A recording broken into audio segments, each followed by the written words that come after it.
fun and everyone says the punt. That's not my style, man. That ain't no fun.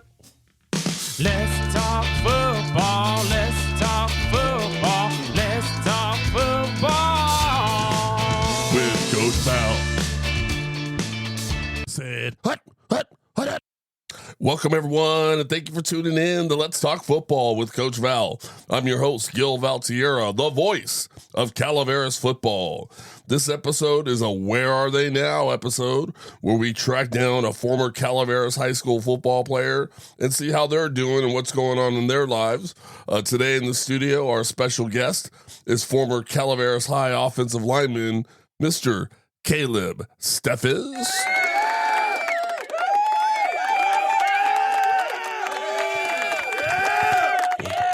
Caleb, they all love you around here, man. Yeah. Thanks for being here. Of course, Coach. Thanks for having me. You bet. So, Caleb, why don't you share your background with our listeners? Tell us, where'd you grow up, go to school, play football, all that good stuff.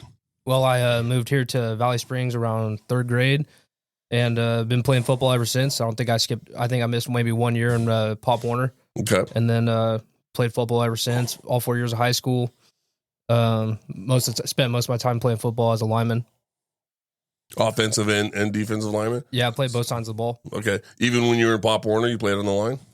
Yep, I played both sides of the ball there. And then I think when I became a freshman, I ended up playing as a fullback for a little bit. And maybe around 8th grade, I did fullback for a little bit too. But that wasn't working out once I got to a sophomore level, you know. Okay, so then you went through the Pop Warner program, went through the high school program. Who were the coaches there when you played? What year did you graduate at Calaveras? I graduated in 2017, and you were my coach. I think. Did you coach JV in 2014? I may have. There was a stint there of about 4 years where I think I was. Yeah, I think you were coach JV and varsity for me, and then I had Coach Anderson, who's out on the show. He was my lineman coach for my varsity years, and Weatherby was my head coach, and we had Clark and Mosa and, all the legends. That's right. All right. Excellent. So tell me now, as far as like your immediate family, are you married? You have children? What do you got going on? Yeah, actually, I'm married to the same girl that I've been with since I was 14. So I'm pretty blessed in that fact. Oh, wow. We got married in 2022. Okay. Congratulations. Yeah, thanks. It's been awesome road with her, and then we just had a kid a year ago. He actually just turned one here about a week and a half ago. Boy, girl. Had a little boy, so little boy. He'll be coming up through the program here probably one day too. Very nice. Yeah. What's his name? Then Miles. Yeah, I like it. Yeah, it was pretty cool. I don't even know how we came up with it. We were just it was just one day, just popped kind of like that. Yeah, it's different. Yeah, I like it though. Yeah, I like it too. Okay, and then tell me a little bit as far as what are you doing now? How are you making a living? So I work for a fire department actually up in Tuolumne, for the Tuolumne Rancheria Fire Department. And I've been doing fire ever since pretty much I got out of high school. I don't know if you know this, but I think about 4 days after I graduated high school, I graduated the fire academy because we were doing it through that ROP program. So, okay. Yeah, that's a good program they got going through there. So kind of gives guys some experience around real world work and while they're still in high school. Yeah, it's awesome. It's probably one of the most important things through school, in my opinion. Okay. So with your career as a fireman, and now I think you mentioned, what are you, a captain? Yeah, I'm a captain up there. So I just got promoted to that in 2023. Okay. So I'm pretty young for that title, but just trying to live up to it. Sure. So it's been a really cool experience. Okay. And then when did you, in your mind, were you in high school and then saw that was available, like, okay, this is what I want to do? Or when did you decide, like, this is the path I'm going to take? No, I've always wanted to be a firefighter ever since being a little kid, just because, my parents, they had health issues, so fire department come to the house. And one story in particular, a fire department firefighter sat there with me, turned on the TV and played video games with me while things were going down, So, oh, wow. So that was a pretty good memory that just stuck in my brain. And I was like, you know what? I want to do that for somebody one day. You're like, these are the good guys. Exactly. So here I am trying to do that for somebody and hopefully live up to what that guy put into my impression in my mind, Sure. Now, that part though sounds pretty simple and easy and being the good guys. But there's times that's pretty tough work. as far as being a fireman, as far as physical and putting your life on the line, being out there and doing that kind of stuff. Maybe tell us a little bit about, do you think there's anything that you learned back when you were playing high school football that you would still use in your current job today? Oh, 100%. I mean, number one, being teamwork, working as a team, because I live with these guys and girls for 2 days at a time on a regular basis, 14 days at a time during the summer when we're on fires, So working in a team atmosphere, that was probably one of the most important. And believe it or not, one of the second most important, in my opinion, is not necessarily no water breaks, but just because you need a water break doesn't mean that you're going to get one. Right. That's actually helped me out exponentially. You got to learn how to, you're not always going to have your senses, like I'm hungry or I'm thirsty or I got to use the restroom or whatever it is. I feel like there's a need. I can't always instantaneously gratify that. I have to sometimes put that off because there's a job that I need to finish before I can move on to those types of things. Exactly. You're not always going to be comfortable. Right. And man, that's helped me out. That living with that mindset has helped me out quite a bit, because you're, especially going through the academy, and then, we train on a daily basis, and I train my guys, and then they teach me things, and we go out and we all PT together as a team, so we do some pretty hard PTs, and, I drill into my brain and I drill into their brain, it's like we're going to do this whole PT and we don't need to stop, Yeah. We're going to get the goal done, because that's how we're going to do it when things are on the line, right? That's absolutely. And then do you see any comparisons between back when you had to do conditioning in football to working now you're doing PT with the fire teams and a mindset or getting your mind right to be able to get through the workout? Oh, totally. It's the same thing, just in a different atmosphere. I mean, in the football world, we're working hard to be better football players, but in the fire world, we're working hard to be better firefighters. Right. And even the PT is pretty much the same. We're sprinting, we're running, doing long lengths of runs and stuff like that. So, being fit is one of the most important things in both aspects of that job. Right. And I mean, let's face it. I mean, not only does it make you better at the job, but maybe one day save your life or save someone else's life, right? 100%. You're inside of a building and you're like, I need water, but your body's conditioned to not need that. Just like our body's conditioned during a game. We're on the fourth down and there's 50 yards to go and we got 20 seconds, and I might need some water, but guess what? We're going to push through and we're going to get this down. Yeah, that could wait. We got something to do first. Exactly. Yeah. That's awesome to hear that comparison, because, a lot of times as coaches, we're out there getting you guys prepared physically, prepare your bodies to endure a football game, 4 quarters of a very physical game, prepare you mentally and work hard to get you there. And then also having that byproduct, knowing that's also going to help you in other areas in life, in your schoolwork and in real life. It comes down the road, it comes later, but we know also at that moment we're experienced enough to know we're going to put you through this for an immediate need, but there's also some other down the road needs is going to help you with. So it's kind of cool to see that all come to real life. Oh yeah. I've always been a big pusher on the fact that you guys aren't just teaching football players, you're teaching future members of society, future men, future women, even playing football now, so, the values that you guys teach us during the game. I mean, I hope every single football player takes those with them into their life. Yeah. So a lot of the people nowadays, they come home from work, they sit down, they watch the news, they've seen about these big, huge fires in LA. Were you down there helping with that deal? Yeah, I was down there on the Eaton fire, specifically on a task force from our county. We left, I think we were there about the day after it started. I think we drove down there that night of the day that it started. Okay. Tell us a little bit about that. I mean, when for me, I grew up in the Bay Area in the 80s, and then there was the big Loma Prieta earthquake, and the bridges fell, and I mean there was just catastrophe. The freeways, double-decker freeways, were pancaked on top of each other, and people were in between, and we'd see it on the news. And it's one thing, but then when you go down there in real person and look at it, it's just completely, totally different than watching it on TV. Tell me about your experience being down there in this area in Southern California, helping fight these fires, about what you saw and what you felt. Yeah, it's just as devastating. I mean, seeing it on TV, but actually being there and getting all the senses of it right. So you're smelling the buildings that are burnt. You're actually working on the buildings that are burnt. You're seeing the people that are displaced and grouped up in places to camp out. So I mean, it's a pretty intense amount of feelings, but I mean, I hate to say it, just you see it enough, and eventually you just kind of get nose blind to it, I'd say. Okay. Or at least in the back of your mind, some of that stuff, all the really intense stuff sticks with you forever. I could tell you pretty much all the details from past fires I've been on for the most part.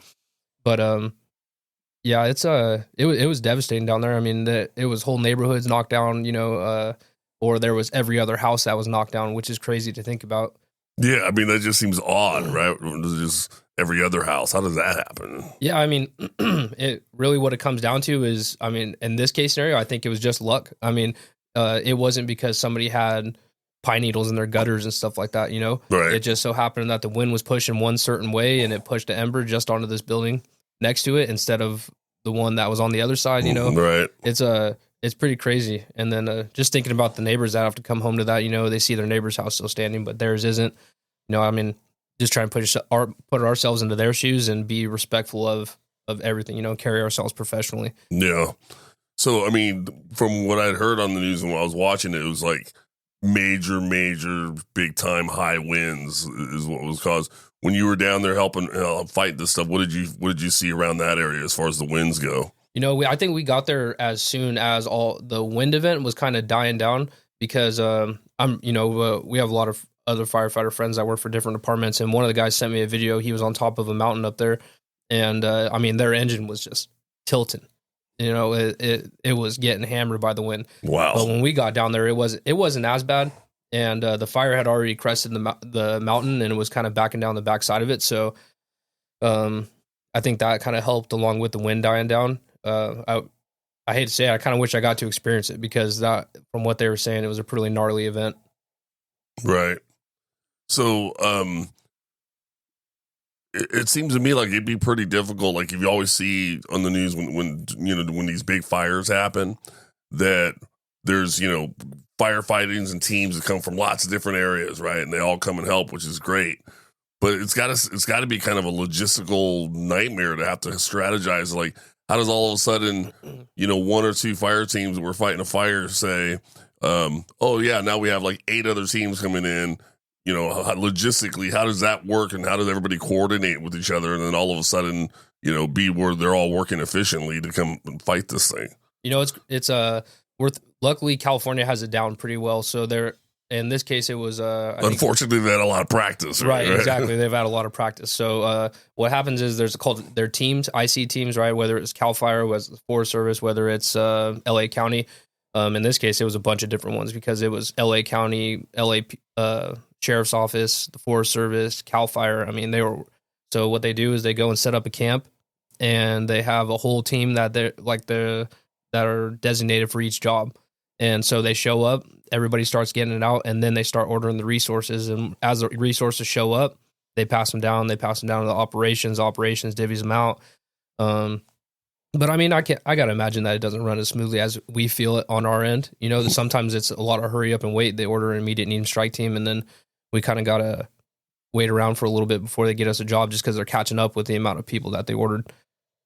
On the Eaton Fire specifically, we showed up there about midnight, and then we slept in our engine, and then we were on the line at 6 a.m. the next day.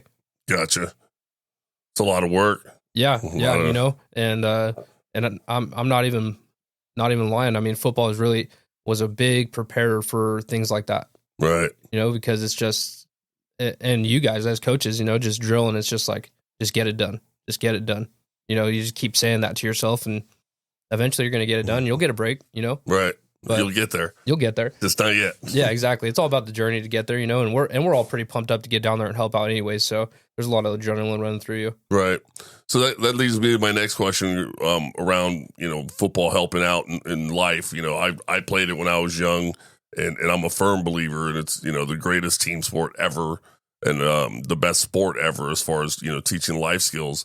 Tell me about, since high school, in life and work, in your career, all of the things you've had going on, have you found yourself going through something tough, something hard, some obstacles to where you felt like I'm prepared for this because I've been in football and I can use some of the skills I've learned to kind of deal with these issues?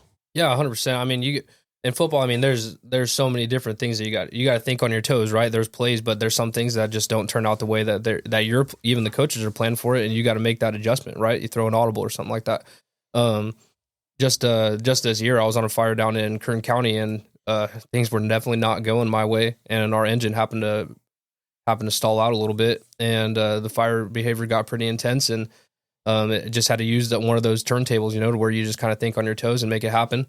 But I think the biggest one, like I said, was probably is just to keep going. I mean, that I don't know how much more I could stress on that, because it wasn't necessarily, it was the game that taught us the teamwork and that, but it was you guys that was pushing us there. Everybody's got parents and stuff like that, right? But I always said that the coaches also play a role in building men. Yeah. Right? So in any sport, really, but I feel like football is more that way, just because it's a contact sport, and you're really relying on every single person on that field to do their job, so that way we're successful. Right. So I was talking with Coach Anderson, and I told him I think the special thing about football is the physical part about it, right? So it's almost like if you've been in the military and maybe been at war with somebody, right? So you've been out in the trenches with somebody, you're going to have a special relationship with that person. If you've been through something traumatic with somebody and you shared that same traumatic experience together, you're going to kind of have a special bond there with that person, right? And I feel like football is very similar, because you guys had to work out so hard, train so hard, get out there in the field and be physical, having to fight guys off, having to get things done. And so just that physicality and the trauma, as far as just the physical part of it, makes you go like, the teamwork, it builds you to be close together, to have that special bond. 100%. We use a term, it's called embrace the suck, right? And that's exactly what you're doing. You're embracing and as much as it does suck, but you're embracing it with all your buddies, and it almost makes it fun, because everybody's like, oh man, dude, I'm gonna freaking pass out. And I was like, yeah, you're probably gonna pass out, but I'm not. But you're gonna pass out before I do. And then no, I don't know about that. And then next thing you know, you're challenging each other and you're pushing each other even harder. Right. And then honestly, on the outside looking in, or just looking at the outside of football, one of the things that really helps me out throughout my life is I don't know if it's even a trait, is community. Mm-hmm. Right? Because I mean, every Friday night everybody gets together, or a lot of people get together. A lot of people, and they come and watch some people that they don't know play. Sometimes, their family members and stuff like that, and that's always been special to me. I love having all my friends and family together, and I think honestly is just part of that. Is because there was always a time during that point of the year where everybody would be together, and you get to see how special that is. Yeah, absolutely. And you put in a lot of work all week, right? Exactly. I mean, you've been watching film, you've been kind of mentally preparing yourself, you've been running, lifting weights, you've been physically preparing your body and preparing yourself, and then now it all culminates onto this contest on Friday night that everybody's going to come out and watch to see, did it pay off, right? Exactly. Was it all worth it? Let's go out there and get a W out here tonight.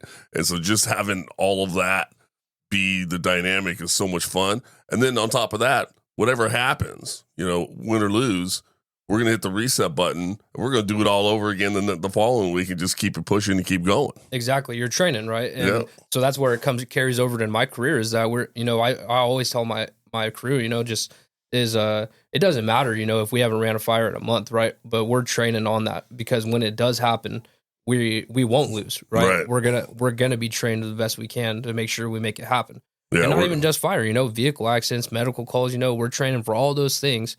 And football has definitely taught me that. It's the more work you put into it, the more successful you're going to be in the future. You always default to your training, right? Exactly. Like something happens, what's going to happen to me? You're going to default to what you were trained to do. Exactly. One of the best stories I heard on training, it wasn't even a firefighter, it was a cop, and it was they were about to get into it with some other person, and things got intense, and one thing led to another, and before she even knew it, somebody pulled the gun, and she was on the floor and had her gun out of her holster within a matter of like 5 seconds. And that's training. That was muscle memory for her. So she didn't have to worry about, will I do the right thing when the time comes? It was just, she was trained to do so. That's right. Like that's what you're gonna do. That's awesome. Yeah. That's awesome. Let's talk a little bit about, I know you probably had to deal with this all your life, but you weren't exactly the biggest guy on the football team, right? So you were an undersized player, especially considering you played on the line. Tough as nails. You weren't a little punk. You weren't going to get pushed around. But you weren't 6'5", 300 pounds, easily just driving guys out of there. You had to work really, really hard. Tell us a little bit about your experience in that world, being an undersized player in a big guy environment, and then how you overcame that to ended up being a starter. Coach Anderson's got you on the line. You're out there doing stuff, and then how that relates to now, right? You're going out there and doing what things need to get done. You get them done. Yeah, exactly. And that's just what it is, is that I wanted to play like I was going to do everything it took to play. If playing on the line was it, then that's what I was going to do, right?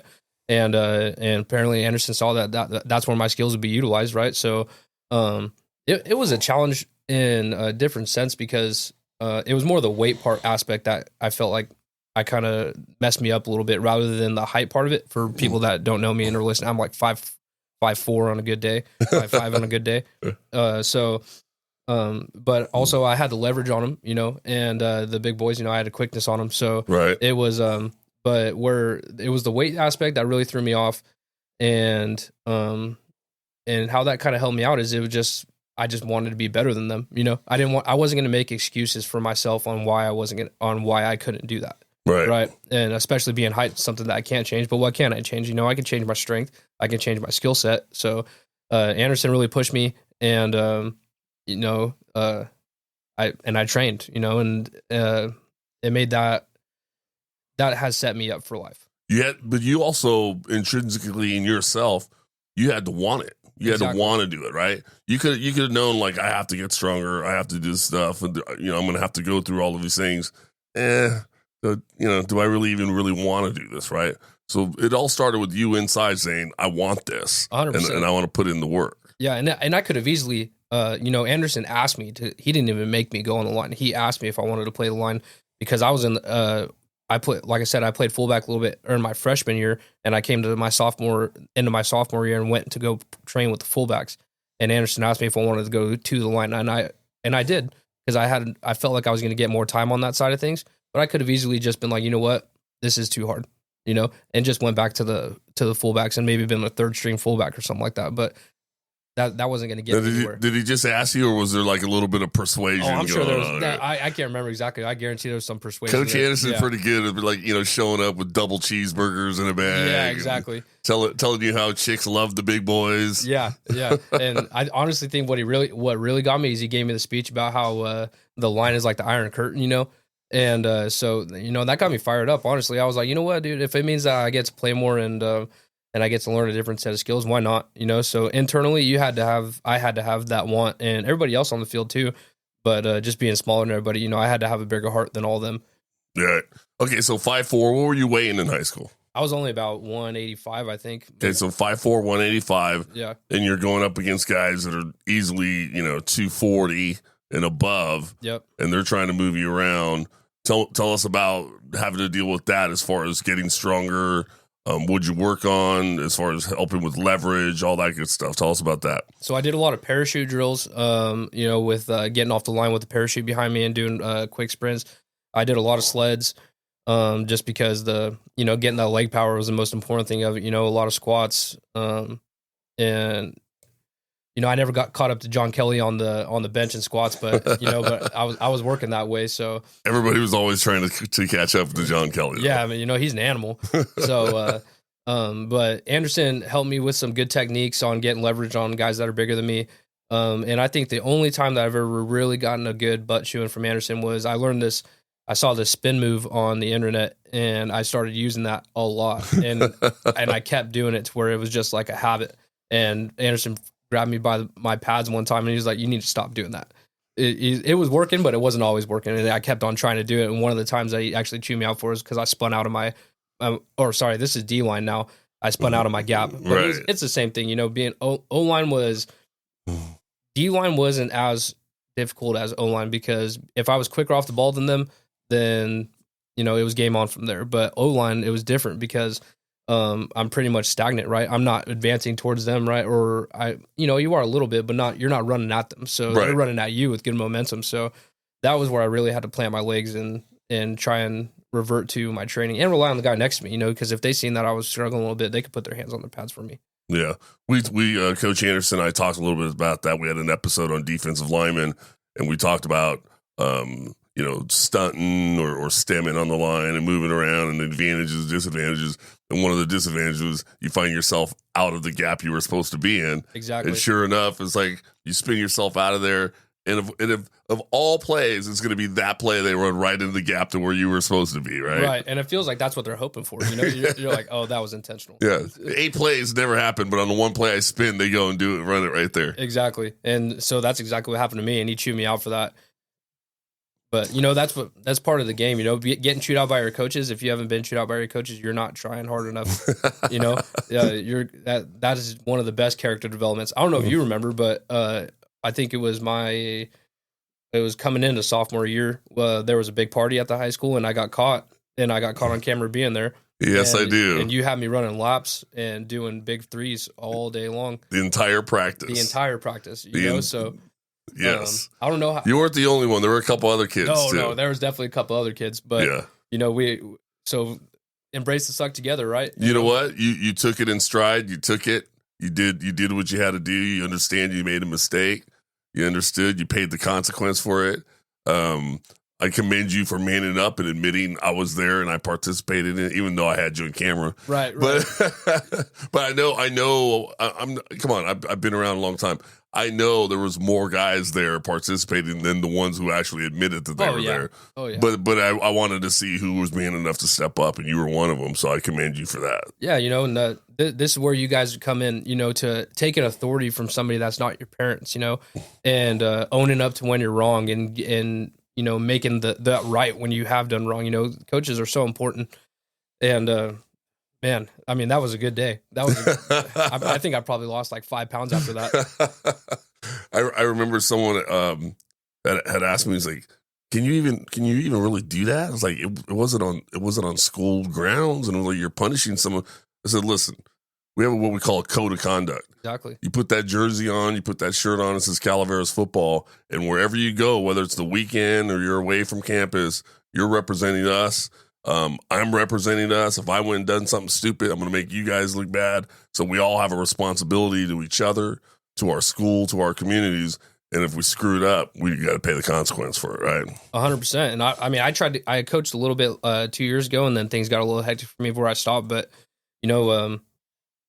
it's the parents are important too, to let you guys have that reign to do that, because it's important for kids to get authority, have to answer to authority that isn't their parents. Right. It helps set them up for the future, because your parents aren't always going to be there to protect you, and it's real life, right? Exactly. It's real life. You messed up, you pay the consequences, and then you move on and you take that and be better. If you get pulled over coming back from a party, now that officer is the authority. Exactly. And you ain't going to call mommy and daddy and go, oh, hey, can you help me out here, right? Exactly. And then paying that quick price of learning that lesson on the football field instead of learning that lesson in the streets, that's better. That's way better. Way better. Not as harsh of a consequence, even though it didn't feel like it on that afternoon. Oh, no. At that day, it felt like the end of the world, right? But then looking back on it, it's like, man, that was great for character development. Yeah. Well, I had it happen to me, so I think that's probably why I was passing the torch. Oh, that's good. I never complained about that stuff. And I hope the coaches one day, if does it to my kid, because it's important. Yeah, it's just like a rite of passage, part of growing up to understand. And it's like, well, if your kid comes home crying about coach did this to me, the first thing I'm saying is, what'd you do? Exactly. It's like, yeah, I'm sure the coach made you run for no reason. Yeah. Right? No, he doesn't like me. Right. Well, made you run specifically for no reason. I mean, conditioning is one thing, but right. But yeah, I played that game before. Yeah. So, Caleb, tell me a little bit about what advice you would give to a current high school football player that may want to pursue a career in firefighting. Maybe, anything that they should try to get done now, anything that should maybe stay away from.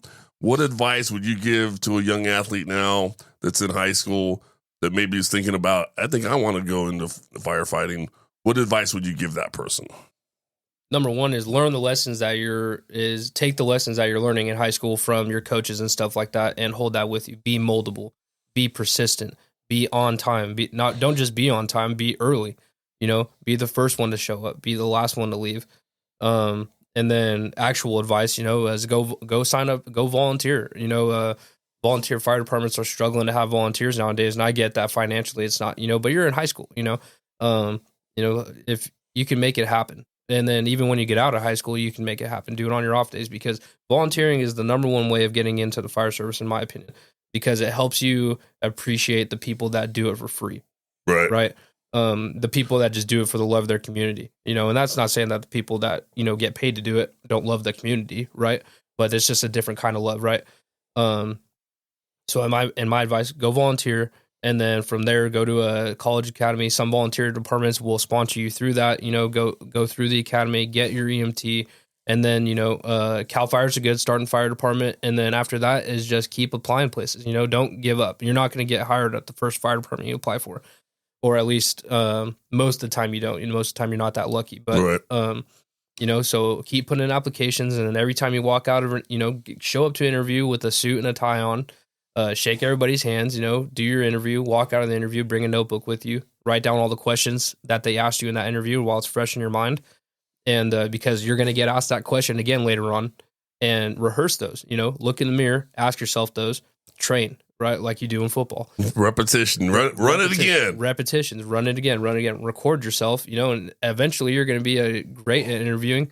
And, with that is don't become a robot, right? Still be honest with yourself on who you are, because most of these fire departments, everybody's been through the same training, right? Some people might be more qualified, but they're really looking at, after you get to the base interview, they're really looking at if you're somebody that they can mold into their department, into what they want, right? Mm-hmm. They're looking at somebody that they don't mind hanging out with for 2 days, 14 days, so is be honest about who you are, Okay. Tell them that you played football in high school. Tell them what you learned from that experience. Okay. And anything would you say, hey, stay away from that. Don't do that. That's not going to help you, or? No, I honestly think, I think anything will help you. Okay. So how about, don't ever say, I know, I don't know. Coaches don't like that either. Right. Right. Is when they're trying to teach you something, even if you do know, just shut up and listen. Right, because you might not. They might tell you something that you don't think that they're going to say, or however that works out. But don't say I know. Just shut up and listen. Right. Yeah. Take the feedback. Exactly. Take in and listen to the advice, and then let that soak for a minute. And I always tell people, you got 2 ears but only one mouth. Right. Exactly. Listen to what the other person is saying, and sometimes listening is a skill in itself. Right. Because to me, it's like, If the other person's talking, and if you find yourself already thinking about how you're going to answer, that means you're not listening. Exactly. You're not taking it in. Right. Right. And then I got to say, is showing up late, that's a definitely big no. Right? Can't show up late to a fire. Exactly. Punctuality is one of them, is at least personally sitting on a couple interview panels, people that show up late, that's a bad taste in your mouth right off the get. Right. Just don't stop learning.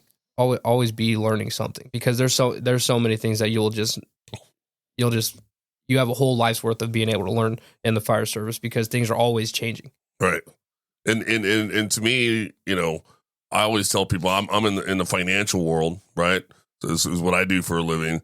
And to me, learning is a lifelong process. It's lifelong learning, because my licenses require so many units of continuing education every 2 years. And so you're never done. Right. It's exactly. Like, I'm finally done with all that learning. Nope. It's learning is a part of life. And when you're 70, you're still going to be on, I didn't know that. Something, you're still going to be learning. Exactly. So just accept learning is a part of the life process, man. Yeah. I had a chief tell me, it was like, once you think that you learned it all, it's time to retire, or it's time to find a different career. Because, that's when you're going to start getting people hurt. Right. Yeah. And that might thinking about that might discourage the young people into going, because they're like, oh my God, I'm never going to be done with school.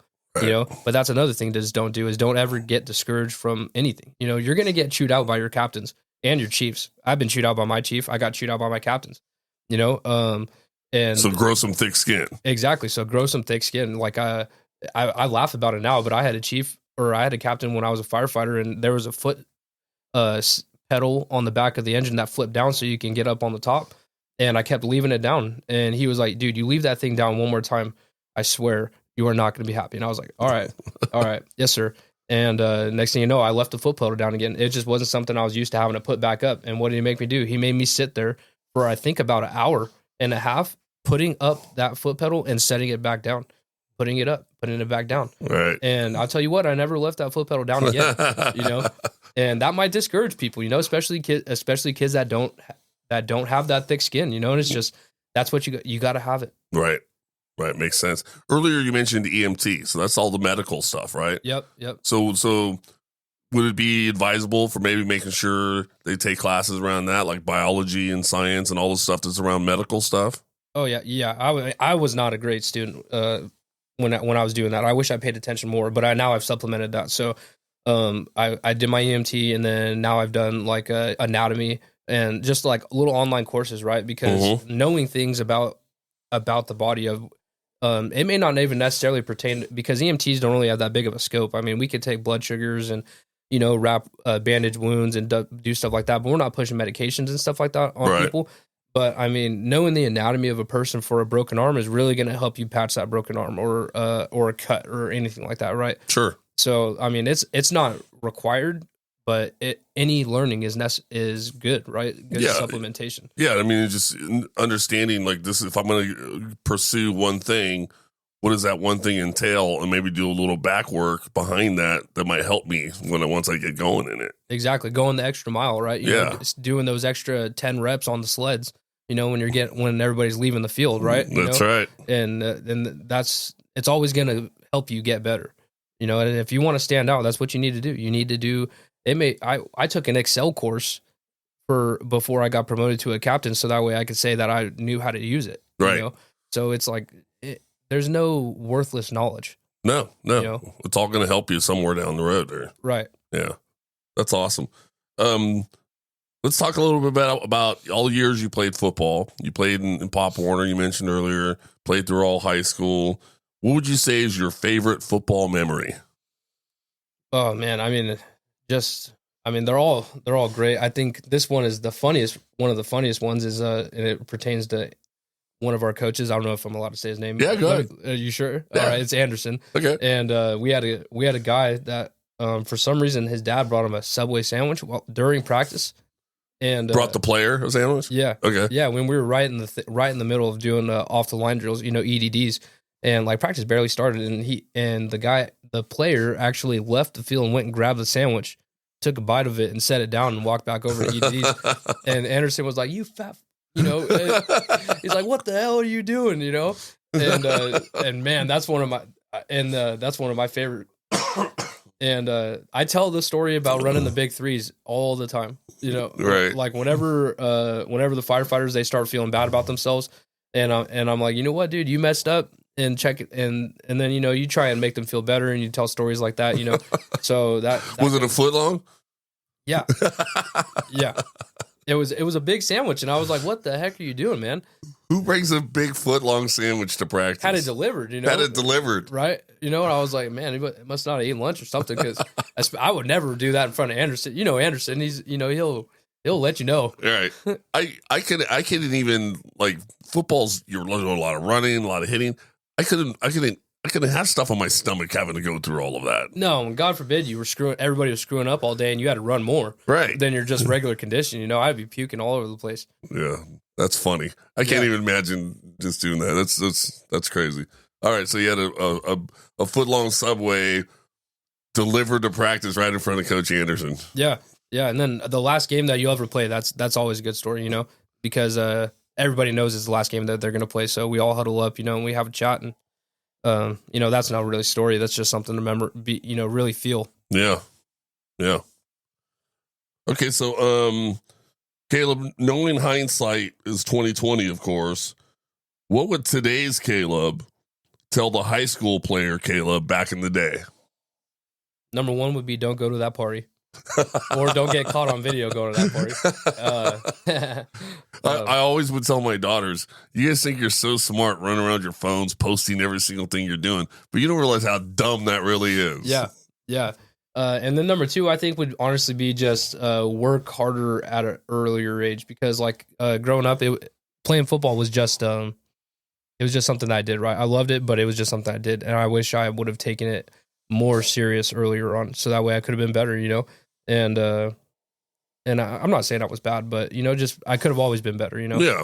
So I think that's a pretty common one. I even feel like that for myself as an older man. It's like a common, like, woulda, shoulda is when you're younger. I probably should have put in more effort. I probably could have worked harder at that. Right. Could have went to more weight room sessions, Yeah. things like that. So, and I'd say that's probably about it. I don't regret anything from football.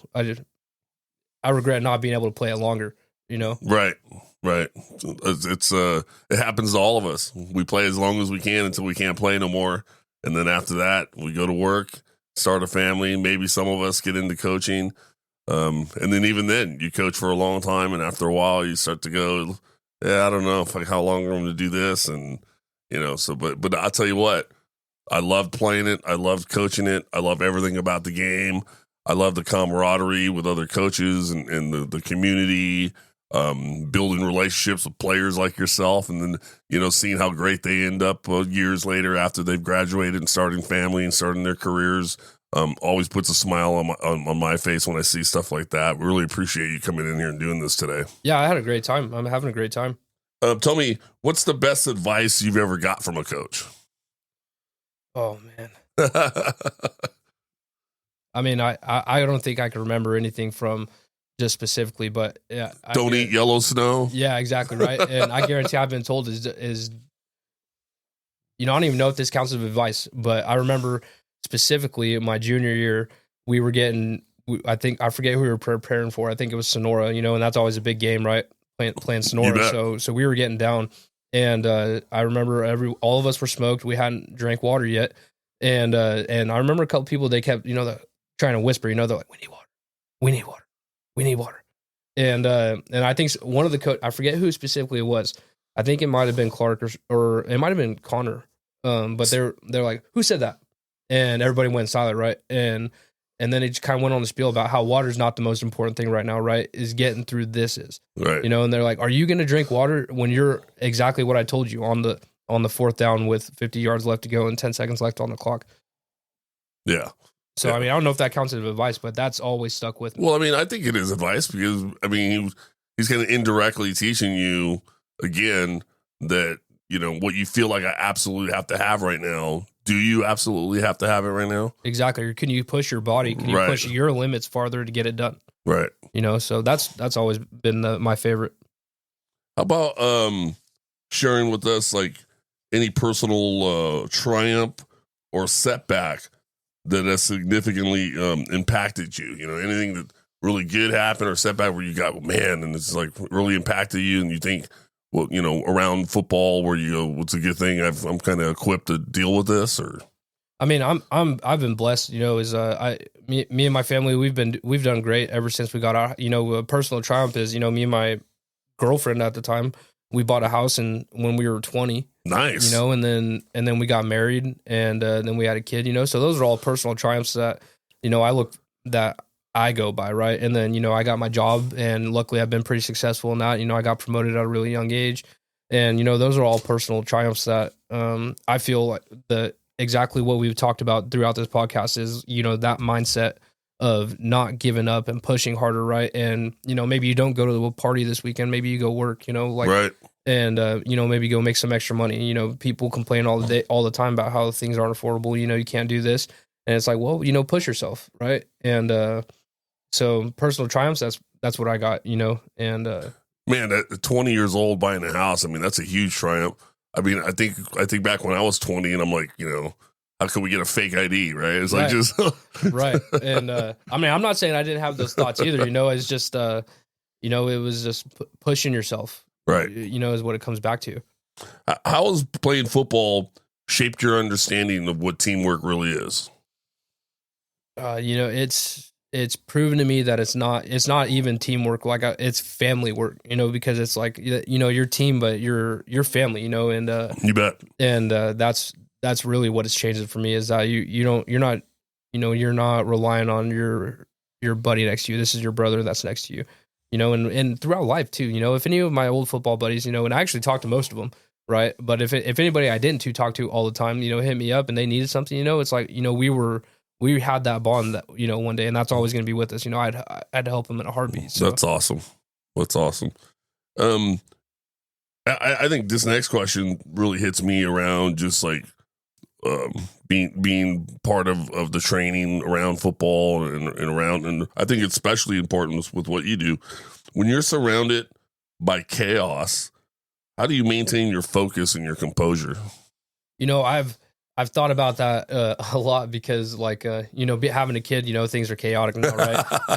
and I catch myself like getting a little overstressed, right? And then I think about it though, is like that doesn't happen to me when I'm out doing something. And what I've really gathered it down to is that controlled or uncontrolled chaos is like, that's why I had to play football. That's why I think I wanted to be a firefighter. Is like when everything's moving super fast, it feels like it's moving just the right speed for me. Gotcha. And that's kind of how I do it. You got to keep your head calm, because if you're freaking out, then I'm freaking out my guys, right? And then that's going to carry over into how we perform on this fire, or how we perform on this call, right? Sure. So is the best way to do it really is just breathe.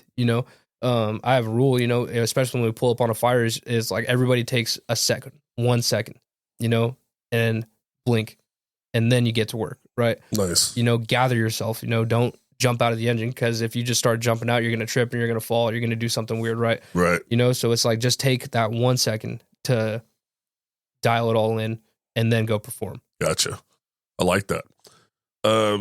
Caleb, my last question is, after a tough loss or a letdown, what's your process to get back to peak performance? How do you bounce back?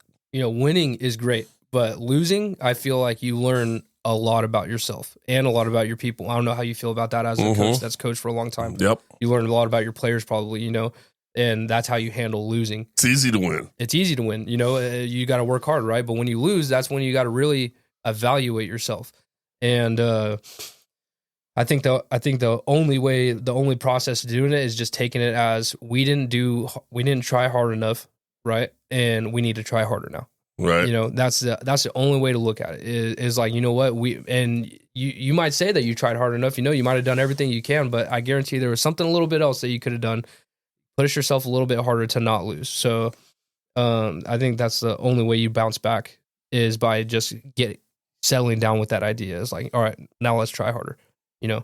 Yeah, I think you hit a couple of key things there. I think especially around football, when it doesn't go your way, some of those characteristics of how you're built inside starts to reveal themselves. Mm-hmm. And that we have this coaching thing where people say, football builds character, and we always know it just reveals it. Exactly. Right? And it lets out who you really are inside. And then from there, all right, maybe you got a couple of attributes that aren't necessarily, that great, that maybe you should really work on and fix. But maybe you didn't even know that they were there until this happened to you. And then now you're able to fix them, reroute those, repair them, come back even better now, right? And kind of get those fixed. And so I think that's one of the things that losing teaches you, like you had mentioned. Exactly. You could always learn something from losing. So don't just take it as, don't blame it on other people. It's everybody's responsibility to understand why you lost. Right. So.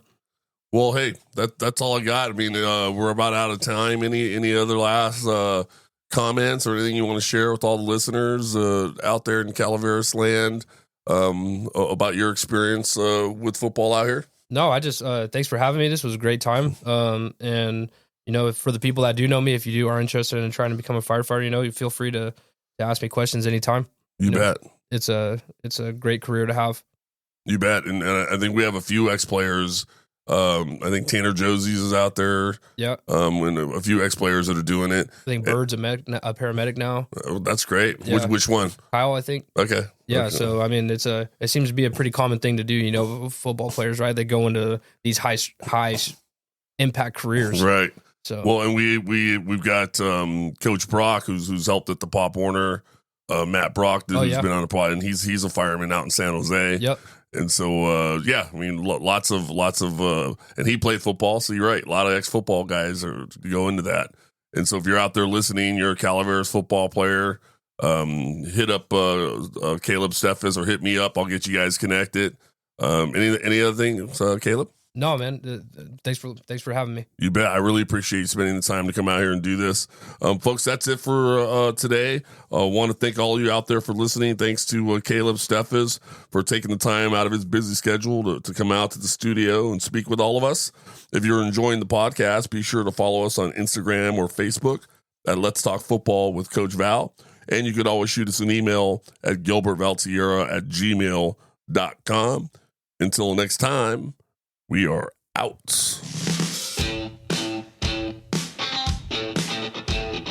Let's talk football With Coach Val.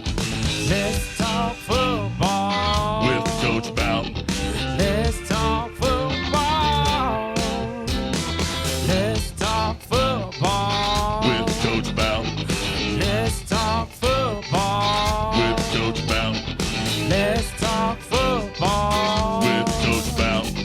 Let's talk football. When I strap on that helmet, man, you ain't my friend. Touchdown, Red Hawk scored again. It's 4th and 1, and everyone says the punt. That's not my style, man, that ain't no fun.